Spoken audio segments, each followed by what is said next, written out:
A killer lurking in the shadows. A name carved into the annals of true crime. A puzzle that has baffled cryptographers, detectives, and historians for over half a century. He called himself Zodiac. Between 1968 and 1974, Northern California became the hunting ground of a phantom. A faceless killer who struck with terrifying precision. 5 confirmed victims. Many more suspected. Letters filled with cryptic messages, taunting law enforcement and fueling the fear of an entire region. To this day, his identity remains unknown. But tonight, we step into the shadows to analyze the patterns, the crimes, and the terrifying statistics of one of the most infamous serial killers in American history. Welcome to Samuel Podcast. Part 1, The Killings Begin. December 20th, 1968. Vallejo, California. High school sweethearts Betty Lou Jensen and David Faraday park on a secluded stretch of road, a lover's lane. A quiet night, until gunshots shatter the peace. The young couple never stood a chance. The killer executed them with cold efficiency, a bullet to the head for David, and 5 for Betty Lou as she tried to flee. No robbery. No known motive. Just death, left behind like a grim signature. July 4th, 1969. Another couple.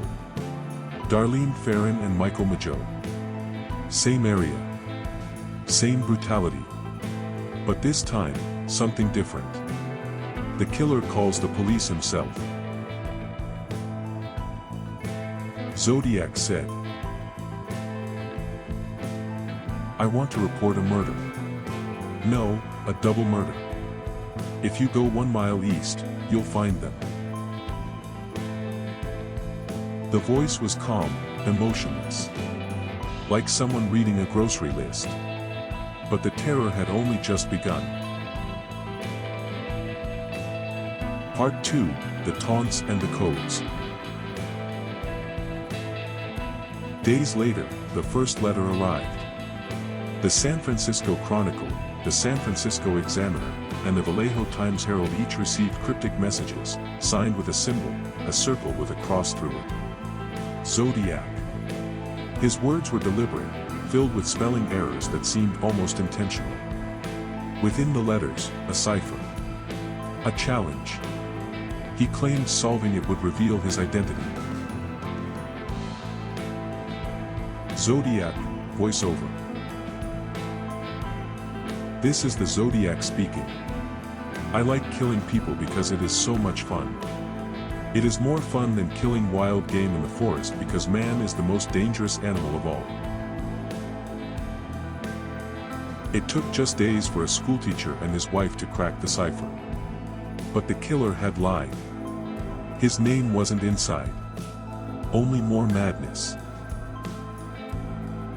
And then, he struck again. Part 3, A Killer Evolves. September 27, 1969. Lake Berryessa.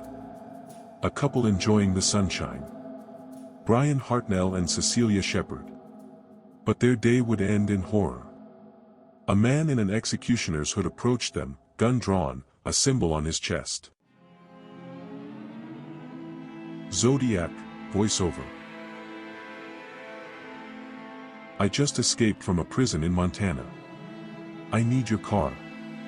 Your money. Just do as I say." But it was a lie. He tied them up. Then, without hesitation, he pulled a knife and began his work. Cecilia was stabbed 10 times. Brian, 6. The killer walked away, leaving behind a message scrawled in marker on their car. A date. His symbol. Another claim of murder. Cecilia didn't survive. Brian did. But the killer had adapted. No longer just a gunman, but a brutal, calculating predator. Part 4, The Investigation and Suspects. By this point, the Zodiac case was overwhelming law enforcement. Police forces from multiple jurisdictions were involved, yet progress was slow. The suspect seemed to vanish as easily as he appeared. But then came a break, handwriting analysis from the letters. Handwriting experts compared Zodiac's letters to known suspects, but no match was conclusive. One name stood out, Arthur Lee Allen. A man with a dark history and a disturbing fascination with violence. Allen had connections to many Zodiac elements. He owned a Zodiac brand wristwatch. He had been heard making cryptic comments about hunting humans. He had a history of violent behavior. But was he the killer? Despite being the prime suspect for years, no definitive evidence ever linked Allen to the crimes. His fingerprints and DNA did not match those found on the letters, and his alibi for one of the murders, being at a family gathering, was corroborated. Other suspects emerged. Some believed the Zodiac could be a former military man, someone with cryptographic knowledge and tactical experience. Others suggested a group of individuals working together, explaining the differences in handwriting and attack styles. Part 5, Final Confirmed Kill and Theories. October 11, 1969. San Francisco. Paul Stein, a taxi driver, picks up a passenger. Minutes later, he is dead. Shot in the head. The killer takes a piece of his shirt.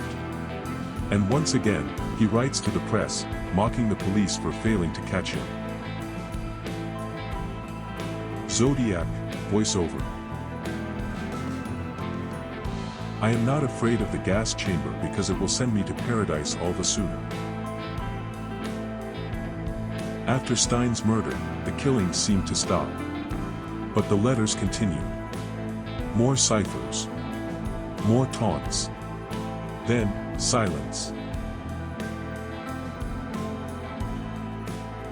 The Zodiac case is one of the most infamous unsolved crimes in history.